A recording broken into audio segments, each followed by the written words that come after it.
বেশ অনেকদিন পরই আজকে আমাদের বিয়েবাড়ির নিমন্ত্রণ এসেছে। অনেকদিন ধরেই আশা ছিল কবে আসবে কবে আসবে। সেই বান্ধবীর বিয়ে হয়েছে 1.5 বছর হয়ে গেছে, তখন একবার লাস্ট গেছিলাম। তো এখন বেজায় খুশিতে আছি, ওই জন্য খুব সাজুগুজু করে নিচ্ছি। এদিকটা মা আমার চুলটা একটু বাঁধতে সাহায্যও করে দিয়েছে।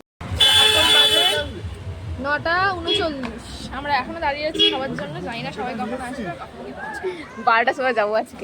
ও পর্ব ঘুরে পড়বে, তারপর নক করে বলবো যে আমরা এসে গেছি, গিফট নাও, আমাদেরকে খেতে দাও। এবার আরো একটা পাগলের পাগলামি দেখো, গিফট কিনা ঘাড়ে করে বয়ে নিয়ে যেতে হচ্ছে। কি ভাবা যায় বলো তো, এর মধ্যে কি আছে তোমরা একটু গেস করো তো।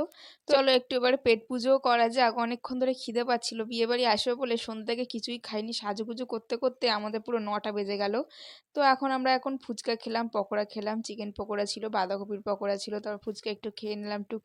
12টা তো বাসে চললো, এবার তো বাড়ির দিকে যেতে হবে তাই না? তো খাবার দাবার দিকে এসে দেখছি প্রচন্ড পরিমাণে ভিড়। লাইন দিয়েছে খাওয়ার জন্য, লাইন দিয়েছে।